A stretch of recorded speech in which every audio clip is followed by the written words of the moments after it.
Ladies and gentlemen, welcome to Strauss Company for the second to last in our installments of Zoom Talks. Tomorrow we're going to be joined by Kaya FM's CEO Ben Maloka, Greg Maloka, I beg your pardon, and he's going to be in conversation with Hugo Jacobs and Dr. Alistair Meredith from our Johannesburg office, and they're going to be talking through some of their personal favorites, and as well as giving us a little bit of insight into the wine. And I think, with such prominent guests that we've had on the sale, I think that's going to be a really fitting way to round off. So now, without further ado, I think I'm going to get going. So again, welcome to Strauss & Company's Walkabouts.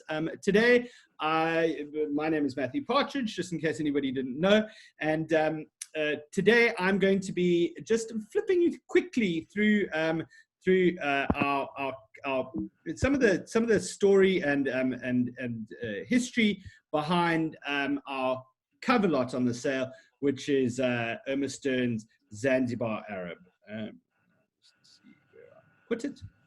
Right. So now I don't want you to see that slide just yet because there is a surprise coming. So let's start talking about our Zanzibar Arab. This work fits into what we describe as Irma Stern's golden period. Now, Irma Stern had been prolifically traveling, as we've discovered this week, since about the 20s. Coming from a born in Schwyz to a German family, she, I suppose, grew up rather privileged and was able to travel in her early years, in fact, extensively in Europe and Germany, as well as making several trips to quite exotic lands like Madeira, of which we've got a wonderful gouache also in the sale that we'll look at the end of this discussion. But I suppose what's quite interesting, there's a lot of literature and a lot of scholarship on Irma Stern's travels in Europe, but I suppose why the period between 39 and, well, the decade really of the 40s is become sort of pinnacle in our understanding of Stern's oeuvre, is because of the travel that she experienced on the African continent, and I suppose there's a number of reasons for her traveling on the continent. Most importantly, I suppose, because of the advent of the Second World War. Now, I suppose Irma Stern's identity as a Jewish artist is that narrative largely comes to inform our understanding of Irma Stern. She was a white Jewish woman artist living in South Africa with German heritage. So obviously there's a certain typology that builds up in our understanding of how we approach Stern and the varying influences that she had. So the reason for her, well, one of the reasons for her traveling on the African continent was largely to escape the shackles of war that was destroying Europe. And interestingly enough, her first what sort of piqued her interest was a journey on her way to Madeira. Was a journey where she stopped in the portside town of Dakar, and which she would return to, I think, in the following year in 38. And that really spiked her attention and got her excited about travel on the African continent. And then in the following year, 1939, and she, refusing to move to Germany, she then traveled to Zanzibar, in which this sort of, I suppose, quite major portrait was painted, and it fits into a series of pictures that we're going to have a look at. But now, I suppose what my initial approach is when we come to these kinds of pictures and we sort of look at like how to decode what is the picture telling us, what are some of the elements that that we can deduce from the picture, and how can we then place it in a historical context. And interestingly enough, the first place you start, because I suppose one of the unique facts or factors about Stern's painting in this period was her incredible observation, her incredible, I suppose, fidelity to the figure's dress. And that allows us to I suppose that's the first inroad into sort of more greatly understanding the pictures that she's left behind. Interestingly enough, you know, Stern is sometimes a problematic figure in her representation of non-white subjects, because very often she never recorded the identity of her sitter. So so this picture has had 2 titles in its life, and we'll go through some of that exhibition history. But you know, in the absence of any sort of fixed identity of a sitter, and you know, specifically with this kind of portrait, what we look for is then other kind of markers and indicators that we can, I suppose, more greatly understand the kind of context of who this person was and what did he represent, and you know, what are some of the kind of visual codes. So the first place that I usually like to start is, as I said, in the dress, and the key thing here was the turban. That really, I suppose, opened up an entire world. So strictly speaking, what he's wearing is not what we would consider the traditional turban, which is a piece of cloth wound and knotted, and very often there's a rope that's included as well. Rather, this is a kind of a specialized turban called what's known as a feta. And this was worn specifically by the Bohora people of Zanzibar. Now, the history of the Bohora, and I'm just going to include the next slide here because it has relevance of what we're talking about. This was the Bohora girl that was sold at Bonhams in 2010, and it made, I think, 2.3 million pounds at the time in 2010. Now, those dates of 2010, 2011 are interesting in terms of Stern, but I just wanted to, I suppose, the informed scholarship that we can bring to this picture is now knowing that sitter is a Bohora. We've now got a companion to the Bohora woman, and this was the Bohora girl that was sold at Bonhams in 2010. Which is quite interesting because it lands up allowing us to understand how Irma Stern was moving around Zanzibar. Who was she interacting with? What kind of class structures was she observing? And interestingly enough, I did a little bit of reading into the history of the Bohora, and funny enough, the kind of social strata and social makeup of the Islamic people in Zanzibar was, you know, as faceted as it is, you know, throughout Africa, with you know, a melting pot of creeds and religions and people coming together. So, what's quite interesting is the Bohora were actually the first Islamic people in Zanzibar, having arrived in the early 19th century from India and from specifically the Gujarati province. And that's why you can see in the Bohora woman or the Bohora girl, you can see that it's a very you know, an Indian impression, although the Bohora was strictly were actually Islamic, and the Bohora recognized the Aga Khan as their imam. And they belong to what's called the Ismaili sect. So the Ismaili sect is more of a sort of a liberal sect in Islam. And there was, what's quite interesting is so Oman came to be dominant. Zanzibar came to be dominated by, or ruled by, a ruling class of the Omani nobility, and they sort of took over Zanzibar. So there was this tension between these class structures of the Omani Arabs and what's quite commonly known as the Zanzibar Arabs. So the Zanzibar Arabs are not necessarily the ruling elite class. So this man wouldn't have been a wealthy man, although he, from the impression that we've got, he would have been a wise man, and he would have been a learned man, and particularly, I think he would have been a holy man. The reason for this is the book that he's holding. Now, the Quran, as it's noted, could not be handled by sort of your stock standard sort of run of the mill people. It was the learning and the interpretation of the words of Allah, peace be upon him, was held by a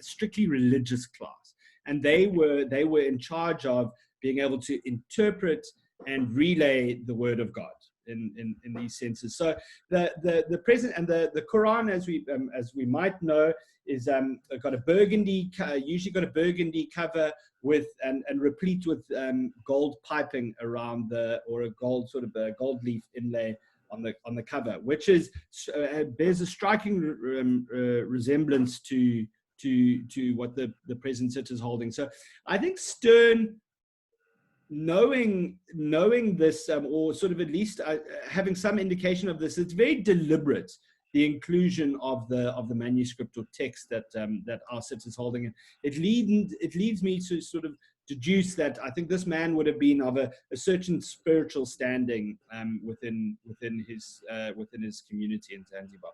So as I mentioned, I just wanted to put this picture. I just wanted to sort of put this picture in broader context of some of the other important portraits from this period that of Stern's travels. Now, Stern, as I mentioned, visited Zanzibar twice, in 1939 and 1945. This Omani Arab, well, we can tell that he's Omani because he's wearing the colors of the Saidi Musa, and we sold this picture for 20 million rand in 2019. So it's also a crucially important picture. But this would have been painted at the same time as Stern published this a travel diary. Now, this was called Zanzibar. And it documents her journey and so this is quite interesting, because now you can start, when you look at these pictures, you can start building a picture of who this community of Arabs were. So as I said, we've got an Omani here, a part of the Omani nobility, because not everybody could wear those colors in the Musa. And from his coat, you can see that it's replete with piping. So this was also a very important picture from the same period.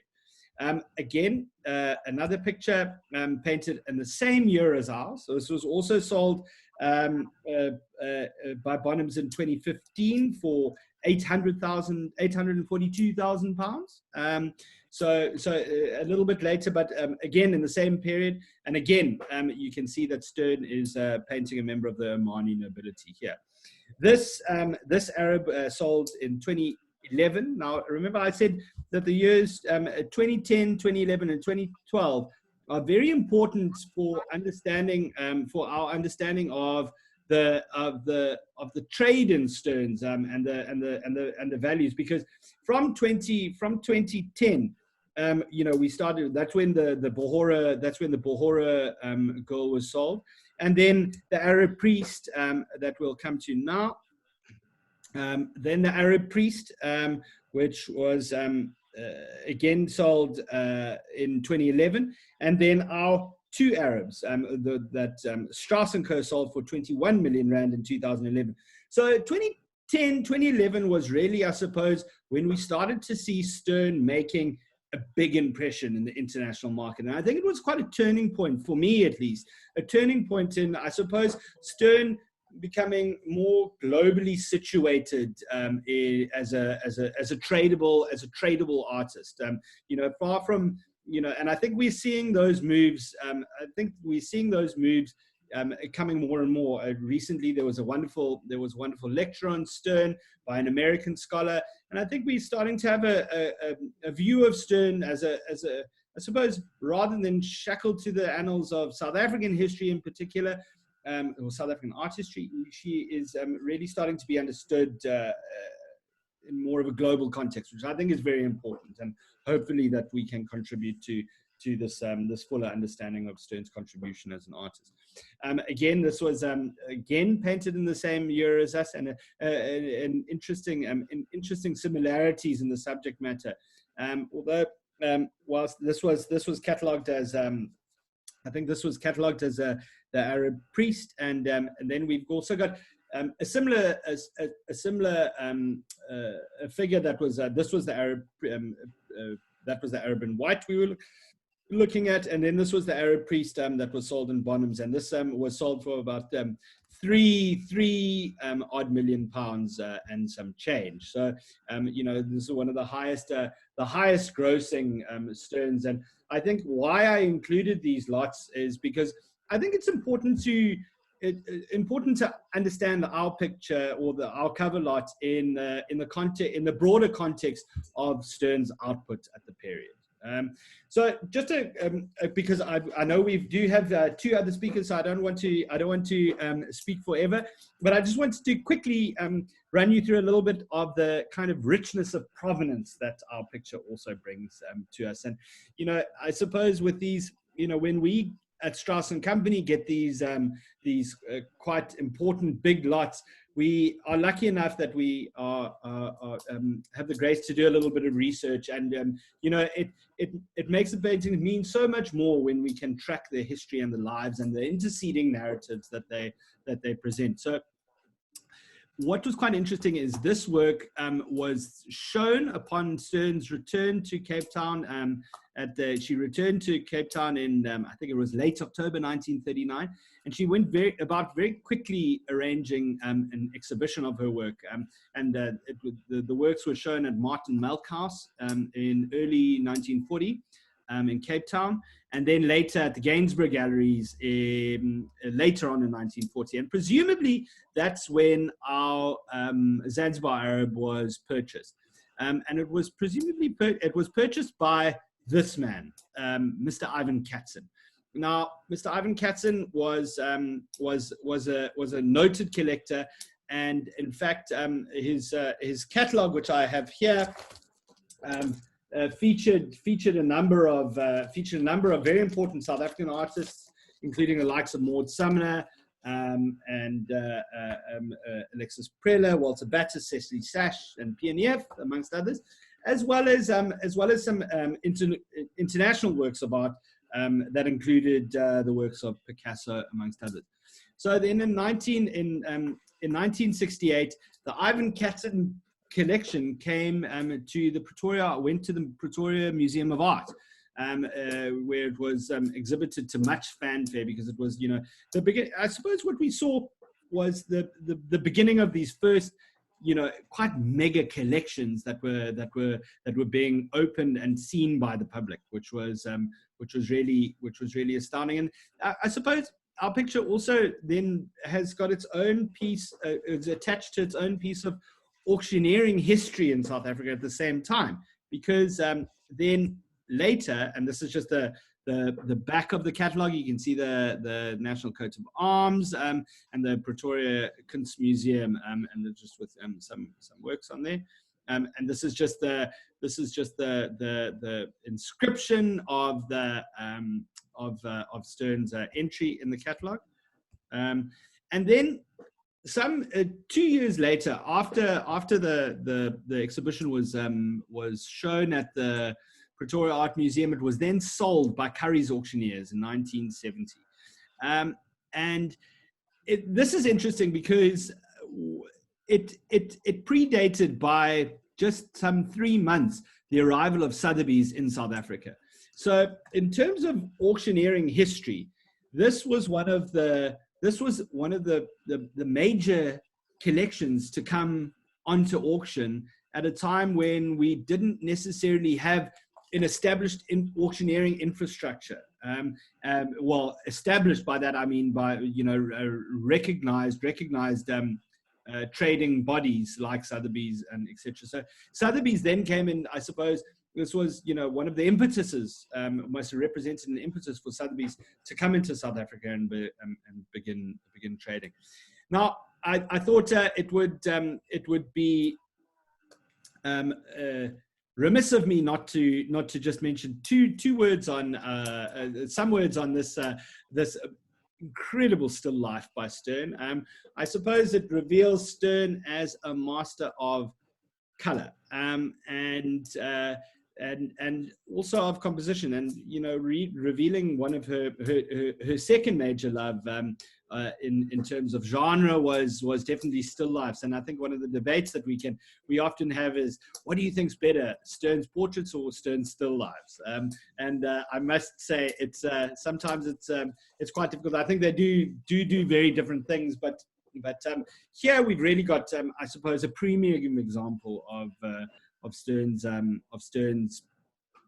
still lives. But interestingly enough for me, it's rather than the composition, rather than the arrangement, I suppose there's two stories that are told in here. One, it's of Stern's sort of quite vivid handling of paint and her almost impasto approach to the medium, revealing an artist very confident. Again, it comes in that period between of the late 40s. So when Stern was, I think, the brush was an extension of her hand at this stage, and interestingly enough, the narrative of the Buddha and the vase, for me, is the two stories that most stand out most strikingly.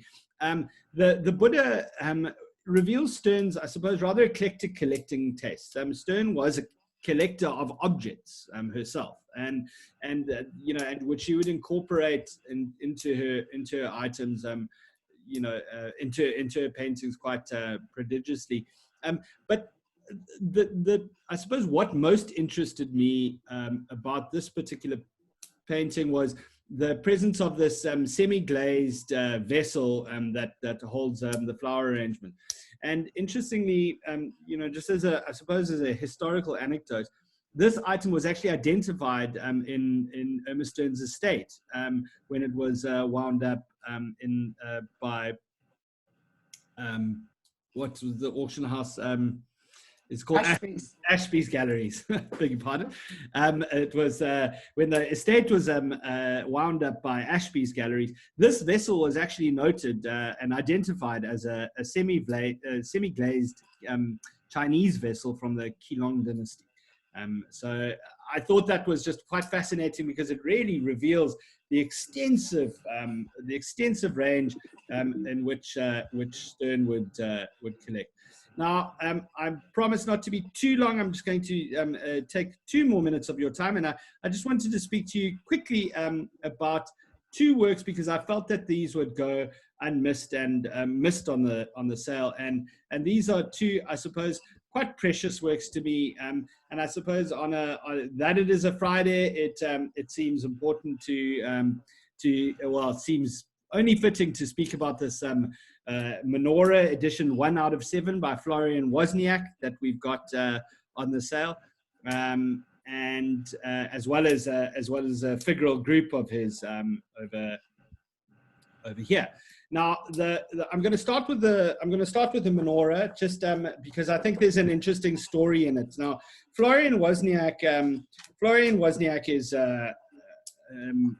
quite a very interesting artist in South Africa, and interestingly enough, his career has been sort of, I suppose, more noted abroad, and with I think he's had a number of exhibitions internationally, and he's sort of quite recognized internationally. So, born in June, this work was actually executed after in Israel and Switzerland. And so after a journey to Israel to visit friends, Florian took a ferry to Haifa, and he said, he had 10 days in Jerusalem, and well, some days in Jerusalem and sort of 10 days in Israel, and he said he was moved by the experience, and rather than wanting to take a piece of curio home, I think he wanted to channel that spirituality and movement into the making of an object. So he found himself after this journey in Israel. He found himself in Switzerland, where he befriended a blacksmith, and he had actually he had made a cast of this menorah in the Holy Land, and then he cast it in iron with the assistance of this blacksmith that he had befriended in Switzerland, and then he came and cast it in 7 editions of the object that we see here. 7 editions for the 7 candles, for the 7 holy candles. Now, just an interesting background: the menorah is different to the Hanukkah menorah. The Hanukkah menorah features 9 candles, 1 for each night of Hanukkah, and this type of menorah, the traditional 7-branched one, is a replica of the menorah that would be burning in the temple, the traditional menorah, and would have originally been made out of gold, and representing the sort of the 7 spiritual points in Judaism. So I was just quite moved by this object, and if we were in the office today, I would have lit it for you, but sadly that's not the case. So, and then lastly, I just want to speak just 1 minute on this figural group. I thought this is interestingly enough, this is a maquette that Florian made as a commission for a collector actually in Germany, and this the figural group was a common theme of his produced in the mid-90s. And Florian tells us the story of going to the Documenta in Kassel, and he was totally turned off by the quite rigid conceptualism of the 90s, and so he said, when forging his style, he was working in a modern classic tradition that sort of paid homage to the English sculptures of Frank Dobson and Eric Gill, like others. And so this was the maquette that he presented for the commission, and the actual object that he made, and you can just see how it's stylistically similar from his works. But then this was the actual object that he landed up making from that maquette, and you can see it was stood about I think he said at about 2.5 meters in height, and so. I think as a maquette of this object, and this quite sort of monumental object, really a beautiful object to talk about. And I just wanted to share that lovely story with you, because there is sometimes no space in the catalog, so these kind of stories get lost, and I thought it was important to share with everybody. So that is me. Sorry if I've taken too much time, and I'm going to hand over to Mrs. Ann Palmer.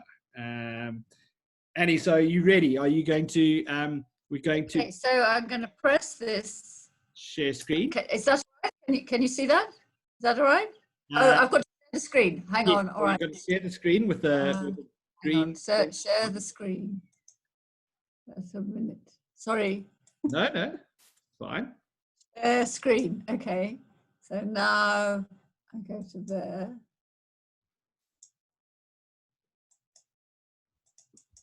There we go. And now I go to there. Can you see that? Perfectly. Spot on. Can you? Yeah. Okay. So great. Take it away. I hope this sort of works. So I'm going to talk a bit about Vladimir Tretchikoff and what's happened to the market for his works during the last 20 years or so. When I started working in the auction business 30 years ago, Tretchikoff's work was not really taken seriously. He was somewhat scorned and was labeled as the king of kitsch.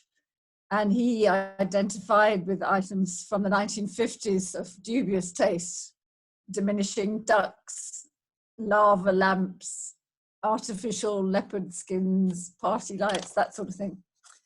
During the 1960s, I shared flats with people and everybody was moving around in rented accommodation. And just about every flat you went into, the standard interior decor invariably included a Tretchikoff print hanging up somewhere.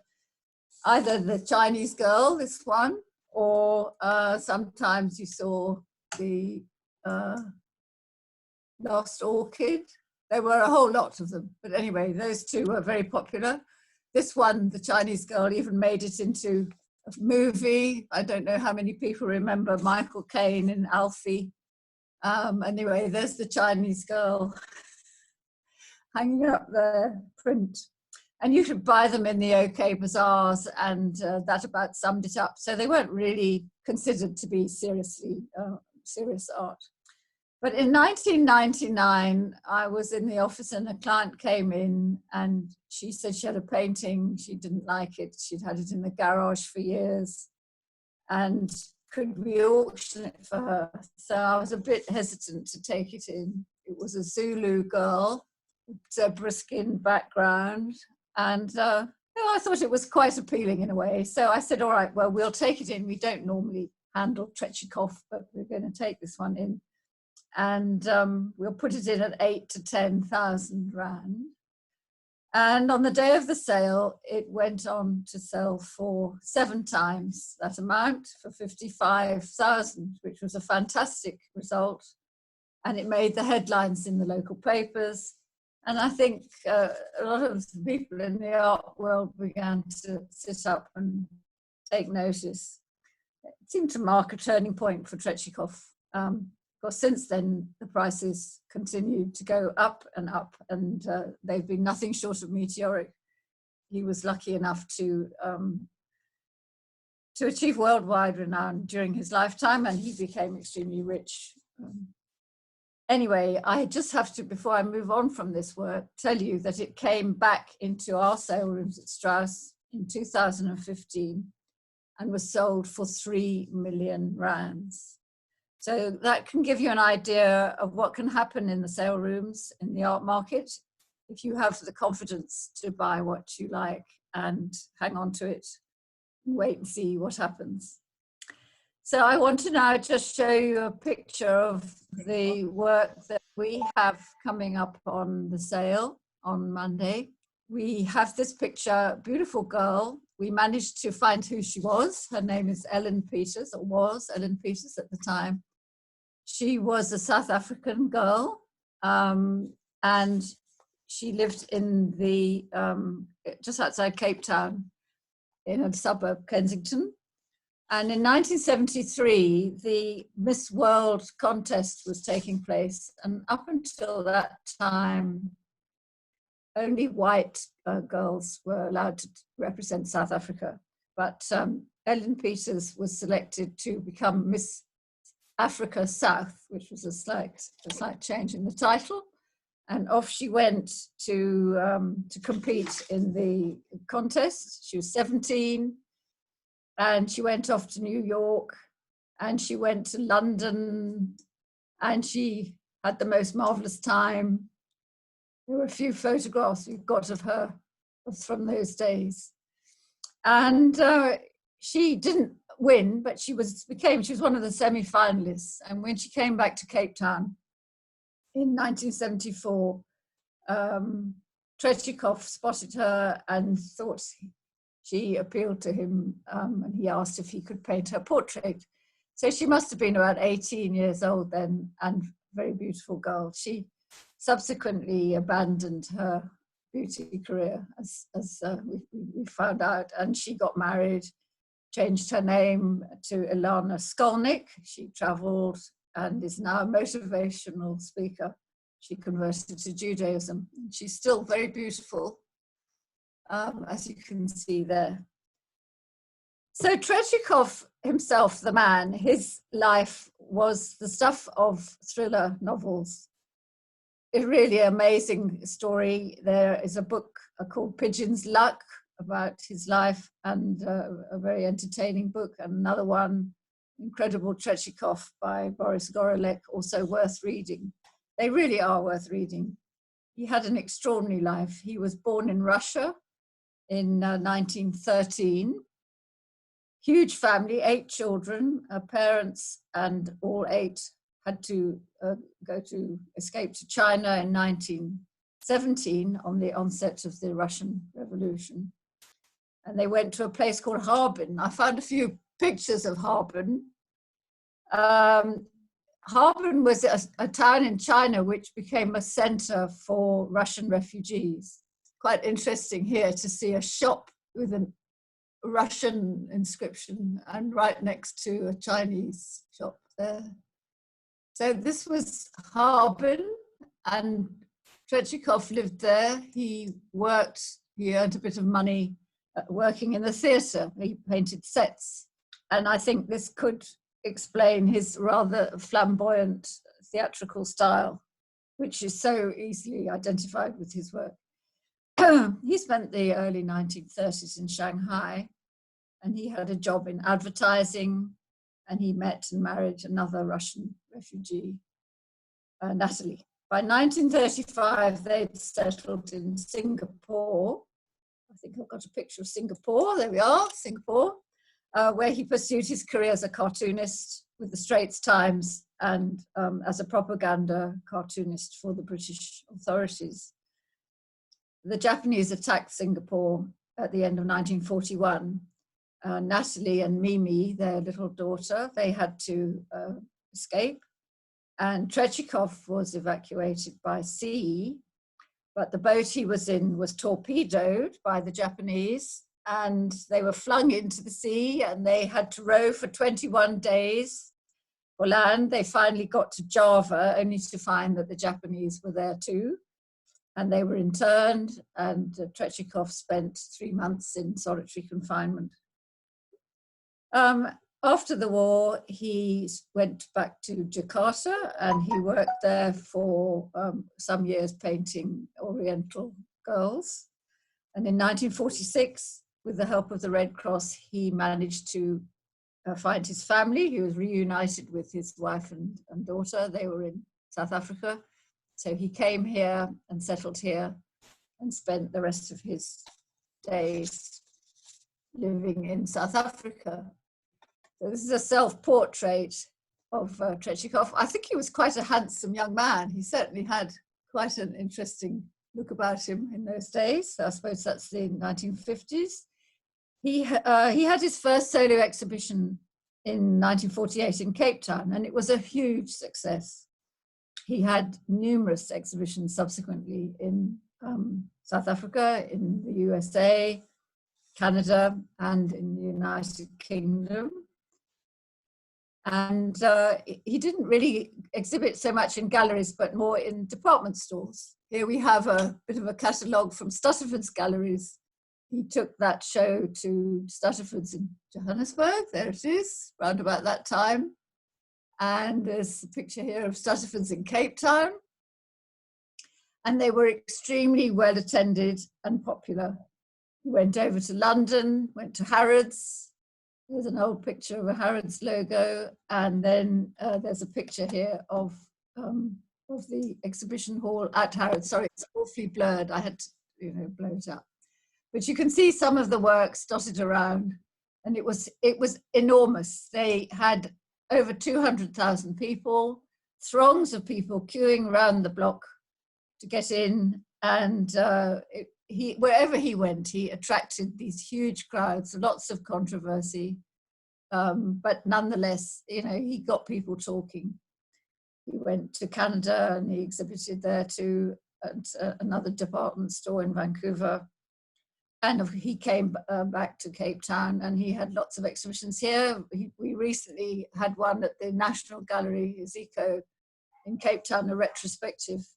And I believe it was also record-breaking, even though it was after he died. Some pictures here of him as a young man with some of his works. I just thought they looked so nice. Here he is signing his prints, and the prints became the bread and butter, or the jam on his bread and butter, because his prints became so popular. They were selling like hotcakes all over the world, and they made him an extremely wealthy man. I think the Chinese Girl is probably the most reproduced artwork in the mid-20th century. And he was, in fact, one of the wealthiest artists in the world, second only to Picasso, which was something I didn't know. There he is again. So Tretchikoffs were very much around in Cape Town when I first came down to Cape Town in the 70s. He was a very popular figure. He was undaunted by negative criticism, and he had lots of confidence. He was charming, and he enjoyed his celebrity status, and he was very proud of his success. I met him at a party, and I remember dancing with him, and he was quite short. He just came up to my shoulder.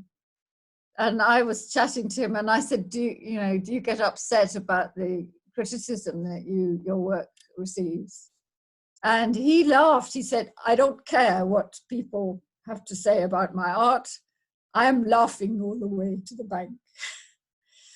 So he was impervious to the criticism, and he had a beautiful home in Bishop's Court. He drove a Mercedes car, and he had played with his dogs on the beach. And I think he really had a very successful life, and he deserved it. He did a lot of subjects, hundreds. I mean, vegetable sellers, floral works, animals, they're all very colourful, a lot of movement in some of them. I mean, far too many to mention at this point, but he had a penchant for beautiful girls, particularly ones with oriental or exotic features. Stephen Wells said that Tretchikoff had the ability to combine the exotic with the erotic. Anyway, here are some examples which I think illustrate what happened in the market here. This Zulu maiden, a lot of Zulu maidens and Balinese maidens, but anyway, this one sold in 2001 for 110,000 rands. And the estimates at that time were 25 to 35,000. So that did extremely well. In 2009, the same picture fetched 1,300,000. And in 2015, we sold it again for 2 million rands. So that was that Zulu maiden. This one, the fruits of barley, girl with a big bowl of pineapples and things. We sold that in 2008 for 3,400,000, and the estimates were 250 to 350. We had no idea how that was going to take off. We put it on the front cover of a catalogue, and we decked the sale room out with bowls of fruits and stuff. And we really made an effort to well, we had no idea it was going to sell for that. And it sold again in London in 2019, last year, for £250,000, which is over 5 million rands in South African money. There's another Balinese girl, sold in 2010 for 920,000 rand. Miss Wong, Chinese girl, sold in 2013 for 3.5. We sold this Balinese girl bathing. We sold that in Johannesburg, 2013 for 900,000. And here's just to finish off, we had the Dying Swan, which we sold for 1 million rand, also in 2013. So that just gives you an idea of how successful his works have been at auction. There's a whole variety of them all around him there. He lived to 92 or so, I think. So he had a very productive life. He worked until I think he had a stroke, and then he had to stop towards the end of his life. I just want to go back quickly to the Chinese girl. She was sold in London. What's happening? This Chinese girl, the famous Chinese girl, was put up for auction in London in 2013 and sold for £982,000, which today would be 23 million rand. She's back in South Africa. If you want to see her, you can go and view her at the De Leergraaf wine estate. And we had the great pleasure of seeing her installed there when she was returned. So there you are. There's our Ellen Peters. Please have a look at her, and thank you very much for listening to me. Thanks so much, Annie. That was fantastic. I think it's the Tretchikoff story is something that never gets always brims with these kinds of narratives and stories. I really think it's a fantastic story, and I would encourage everybody to go and have a look at the Tretchikoff story, because, as you said, he really did lead an extraordinary life, didn't he? Indeed. Okay. Thank you so much. Thanks, Annie. So I'm just going to stop sharing your screen here, and then I'm going to hand over to Ian Hunter, who's going to speak us through some of the works that we've got of Gregoire Boonzaier. Thanks, Ian. Take it away.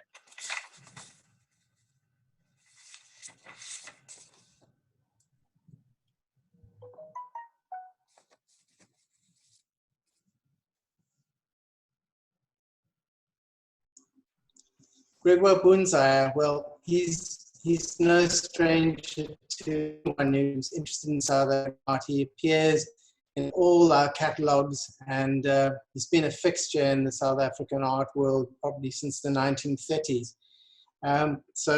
It's just really interesting to be talking about him, because I think the South African art climate owes so much to him and his contributions, etc. But just to start off, he was a talented, energetic, and very hardworking man. The success didn't come to him easily. It came through serious graft. He held in his lifetime, his career spanning 80 odd years. He held approximately 100 exhibitions, one-man shows. And what's also particularly interesting is how his style became what we know of Gregoire today. And the next slide, just skip it on. Next slide shows a very important person in his life, his father, D.C. Boonzaier, the political cartoonist. Well, Boonzaier was part of a circle of artists and the art community, many of which came to visit at his home. So Gregoire was exposed as a youngster, probably a sort of 8 to 10-year-old, to artists like Kotler, Spilhaus, and Wenning. And what an amazing opportunity that must have been too.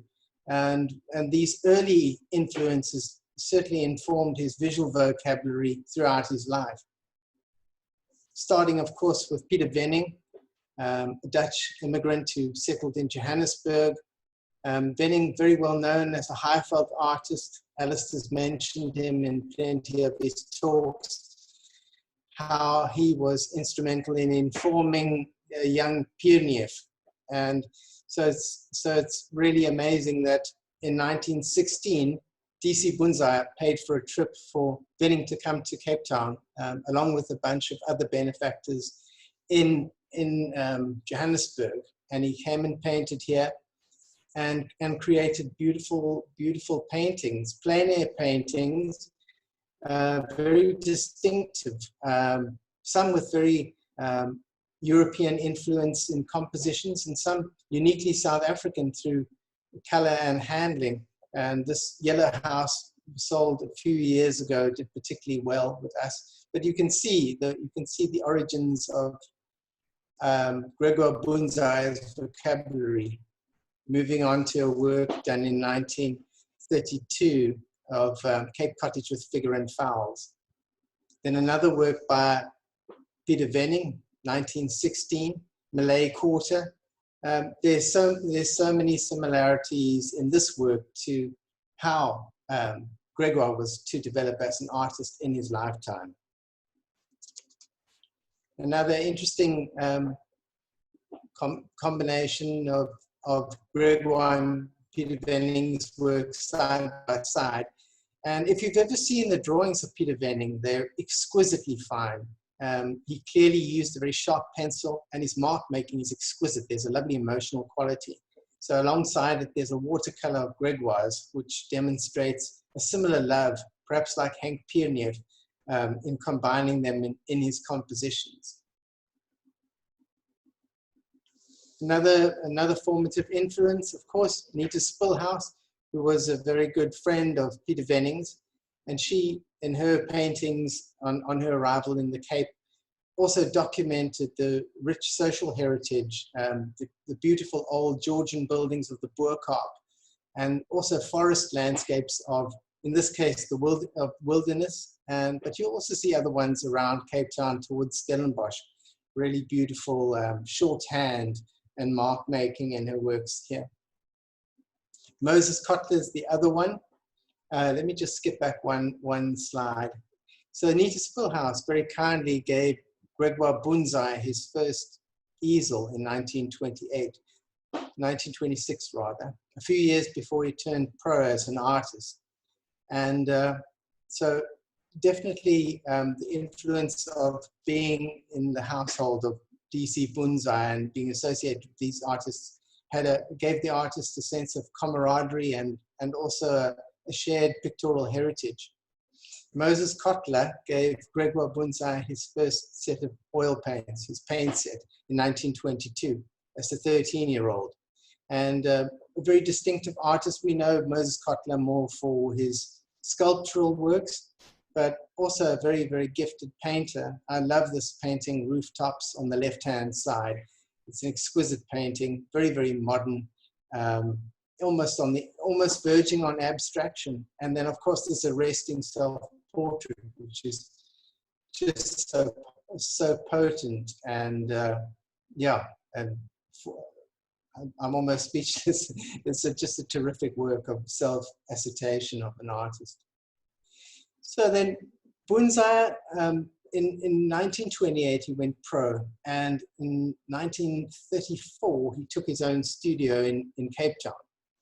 And during the period that he was professional, he was selling his works very successfully, working more in the style of Pieter Wenning, but the style being perhaps more an appropriation of the style and a language that wasn't completely his own. Like Spilhaus and like Wenning, who had come from Europe, they'd been exposed to the post-impressionists. And I think Gregoire really wanted to immerse himself in the contemporary world of art.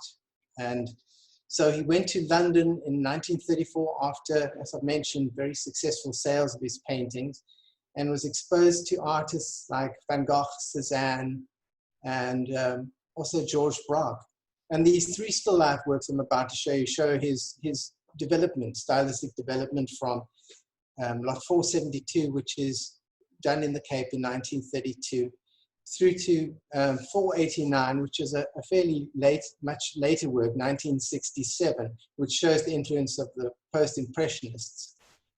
And then on to lot 474, 1967, beautiful Samovar, very much acknowledging Georges Braque in the echoing forms and abstraction of the structure of this painting.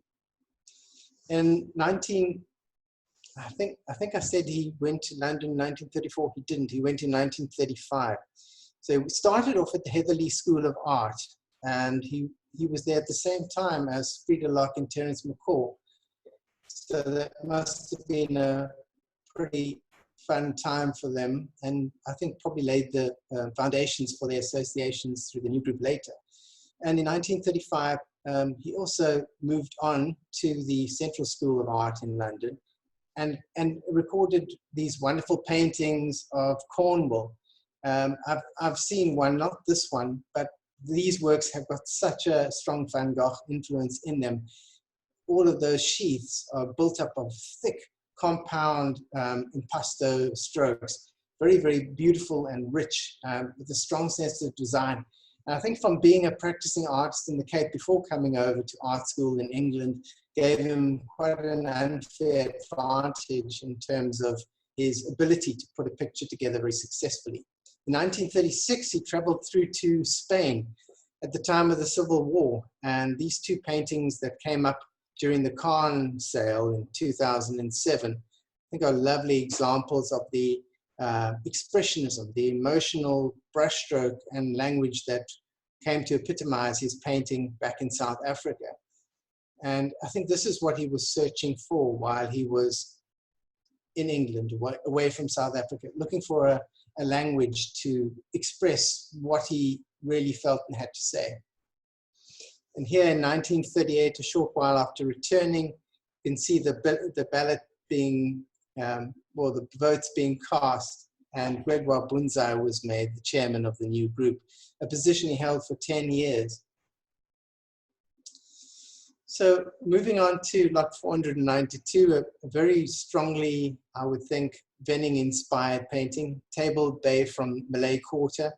It's very, very impressionistic in its handling and treatment, and that, as I mentioned, would definitely have come through from some of these early influences.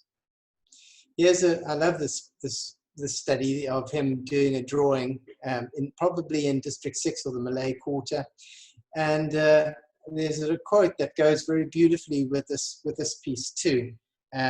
Even as a child, I found Old Cape Town an exotic place. It was unique. It has a unique quality found in no other city in our country.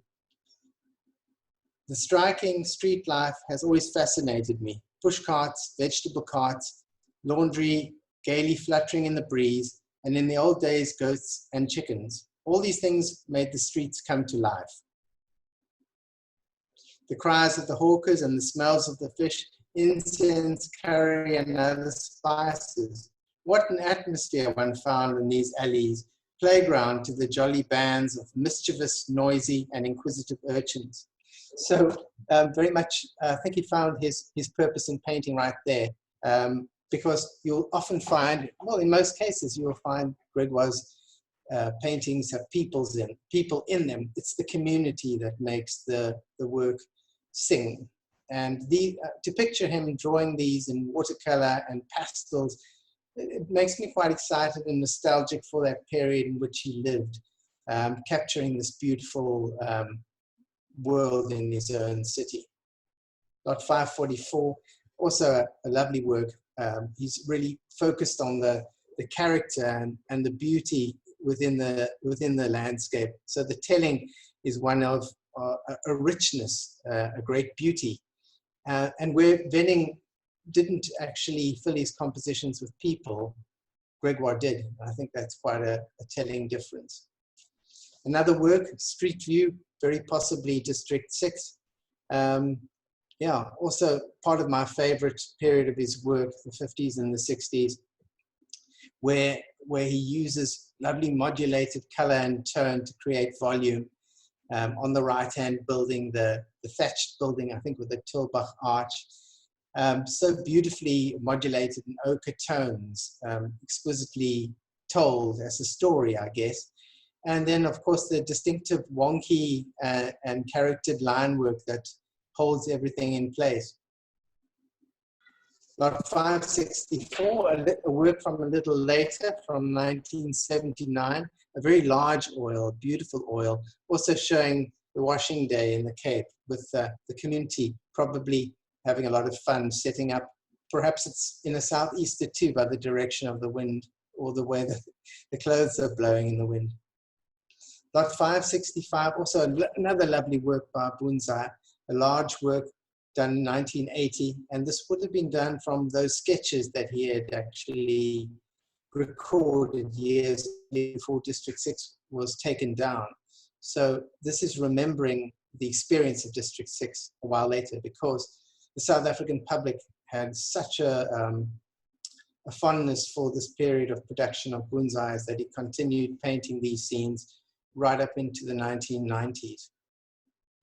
Lot 586, another beautiful study of a tree alongside a house in Suurbraak, shows his absolute love for character and beauty. So you'll see many of these in his output, but I think it's really special to see them all together. Lot 587 too, another painting with a very strong influence of character, and I think it's made more dramatic by this large brooding sky overhead. I love this painting. It's got just such strength and character. Some works that we've sold recently that have done fantastically well. The Kimberley Hotel, we sold this around 2 years ago. And this we had an estimate of 250 to 350,000, and you can see that it went for around 400 at the end of the day. I suppose a beautiful work because it's a recognizable Cape Town subject. So many people have fond memories of the Kimberley Hotel.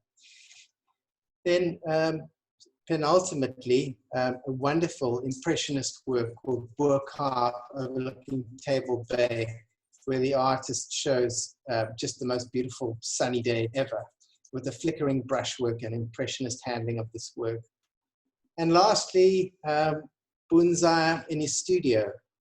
Sold this last year, a terrific example. He did many self-portraits documenting his visage over his long career. And this one is one of my favorites from 1960. It shows a man at the top of his career at age 50 or 51, self-possessed, looking at the viewer, adorned in his painter's smock, and I suppose observing from the picture plane the world that he had created. So always a privilege to research these wonderful South African artists, and Boonzaier is no exception. I really have enjoyed looking into his world. Thanks, Matt. Thanks so much, Ian. That was fascinating. Ian, just while we've got 2 more minutes, so I'm just going to say to everybody in the audience, thank you so much for coming. Firstly, but secondly, please direct any questions that we've got that you might have to our chat function. Ian, just before we go, while we've got sort of 2 more minutes, I just wanted to pick your brain a little bit about Boonzaier because you know, and I suppose it's nice to give everybody in the audience just an idea of how we talk about pictures. But I noticed in some of Boonzaier's work, we've got you know, a discrepancy between like a hard-edged use of line in his paintings, and then in some of the early work, he's got sort of a soft sort of way of blending his works. Is this sort of a stylistic decision by him, or do you think it's just his adaptation as he grows as a painter? Sure, yeah, there are distinct differences in his work, and I think that over a long period of production, he perhaps shifted emphasis to some degree, and the works that with the hard edge works, I think, and the very linear works, often fairly early works. Of course, when they're the Braque inspired compositions, they are quite hard edged and linear. But I think that the works, yeah, the ones with a fairly the fuzzy application or the blending of the tonal areas together is probably more reflective of his overall production. Fantastic. And Annie, I mean, I had an interesting question for you. I mean, you know, I know Tretchikoff is not everybody's favorite, certainly, but what are your impressions of why he's been so often derided by the public? Because, you know, when it comes to Tretchikoff, it's you know, emotions get fierce. You know, people either love him or hate him. Exactly. No, that's just what I was going to say.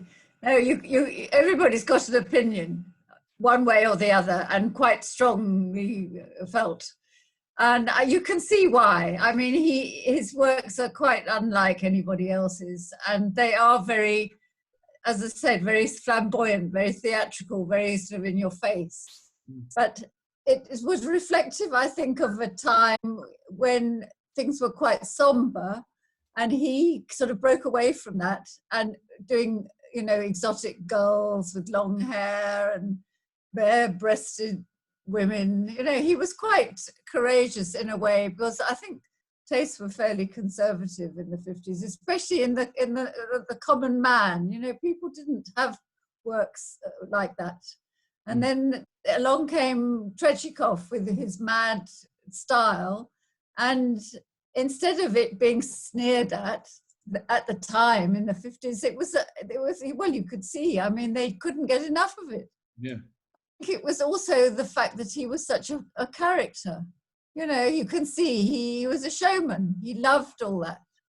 And I think that the family, you know, you can buy all sorts of things with Tretchikoff images on, sponge bags and cushions, and you know, it's something sort of familiar now, and it's amusing. You know, I think he did a few sort of, he did one series which I thought were quite strange. He did a series of the 10 Commandments, you know, like thou shalt not steal, and there was a sort of hand being chopped off with an axe, sort of, you know, like the sins of the world. And I just, you know, anyway, I mean, I did find some of it a bit over the top, but look, as auctioneers, we don't dictate the market. This is another thing Stefan said. We reflect the market. So we don't go out there looking for a particular artist or rejecting a particular artist.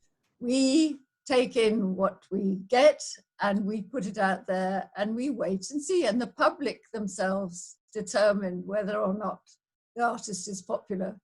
We can talk ourselves blue in the face, talking up an artist, but doesn't always sell, you know, doesn't appeal to people, so they're not going to bid for it. You get something else that we don't really think much of, and everybody wants it. I could write a book about some of the experiences that we've had in the sale room, where pretty obscure pictures have gone through the roof, and the excitement and the joy of the people when they are successful, leaping out of their chairs with shouts of joy as though they'd just won something, you know, not they have to pay for it. So I think, you know, Tretchikoff, it's all part of the fun, really. And whether you like it or not, there it is. You don't have to have it, but what appealed to me was his story. I thought, you know, anybody who went through all that, you know, it's worth. I found some old videos actually on the Google, and you could see he was a very competent artist. He could draw. He could actually draw, and to me that is the fundamental requirement of an artist, especially starting off. And there was no doubt he had terrific talent. And you know, but don't ask me why he was popular or unpopular. You know, that's a personal thing. I just wanted actually to mention, I know it's nothing to do with Tretchikoff, but one of the sleepers in the sale, which I don't think has been picked up because we always concentrate on the big value pieces and the showstoppers. But, and Al has done some fantastic talks on Prella, but there is a lot hidden in the sale of Prella memorabilia, which any student or follower of Prella would give their eye teeth for. And it's a whole collection of letters, postcards, photographs, newspaper articles, gallery catalogues and so forth, which were put together by a great friend of Prella's, Irma Stern, and she's kept them lovingly for her whole life. She's in her 90s now, and she's finally going to let them go. And it's hard to catalogue something like that because there's just so many. There's a great file full of them. So they're being sold as part of a lot with a little drawing, which doesn't look like much. I think it's lot 470. But I just, you know, for anybody who missed that, because you might just, on browsing through the catalogue, you might just miss that, because one's eye is very much drawn to the big colourful works, and you don't always sort of notice the little ones. But we got also from Irma the artist palette, which was also just something. I mean, how do you put a value on a thing like that? It was impossible to decide, but it actually looked great. We had a viewing of some of the works in Stellenbosch at the Woordfeest, thank goodness, before the lockdown. And the Preller painting, that great big head, was hanging up, and this palette was on the sideboard next to it, and you could see exactly the colors that were in the painting were on the palette. It was a fascinating experience to see the artist's works displayed with some of his materials. And of course, you know, well, you never know at auction. It's full of surprises, isn't it? I just wanted to show, Annie, this is just so we can identify, this is the drawing that you were mentioning in lot 470. So just to bring everybody's attention, it might seem like a small drawing, but there is an incredible assortment, as Anne was telling us, of these sort of accoutrements and documents and letters and catalogs from Preller's work and exhibitions and things. So really, for the Preller collector, at 30 to 50,000 Rand, this is exactly a must go to for both lovers of Preller and scholars of Preller. I think potentially the information that is contained in this lot will really contribute. Oh, it's fascinating. You honestly, I mean, it's really fascinating to read, because he wrote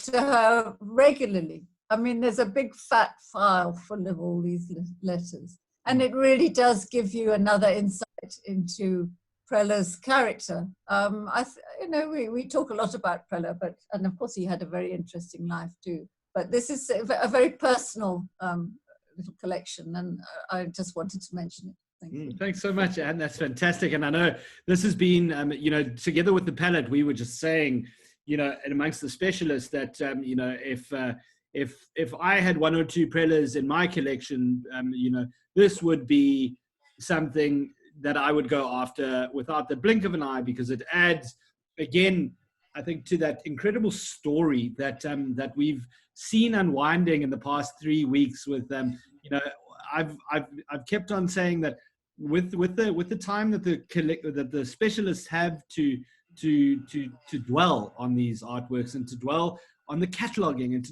to dwell on the narratives, that's when these artworks come to life. And I think this is this lot would be a great big ventilator for understanding Preller's bigger body of work. So thanks, Annie, for bringing that to our attention. A really, really, really an essential lot for any historian. So that's fantastic. Thank you. Thanks, Annie. So ladies and gentlemen, I see we've gone a little bit over time, so I'm not going to keep you any longer, but just to say thank you very much for joining Strauss & Company today. And this is for the second to last installment of our Zoom talks for around our upcoming catalog sale. I wanted to just let you know that because of the audience has been so magnificent and coming back each day, we're not going to leave you here. And I think the specialists have really had a fantastic time getting down to their craft, and it's been a really wonderful experience. And I think we've everybody at Strauss & Company's used it tremendously. So I think once the sale is over, and things have returned to a moderate jog, not the sprint of a sale, we will be returning with upcoming highlights and I think moments of interest, what we look for when we look for cataloging, and some of the behind the scenes talk that everybody can look forward to in the coming weeks on our Zoom talks. And we've enjoyed being with you as much as I'm sure you have with us. So again, thank you very much, ladies and gentlemen, to our specialists, Ian Hunter and Anne Palmer. That was really a privilege to hear you tonight, and it was really a pleasure having you. So just one question before we go. a wonderful start to the weekend, says Anne Thompson. Thank you so much. So, Mrs. Thompson, thank you so much for joining us. And we'll see you again tomorrow for the final installment before our sale starts on Sunday. So have a good evening, ladies and gentlemen, and stay safe. Bye-bye. Thanks, Matt. Bye. Bye. Bye.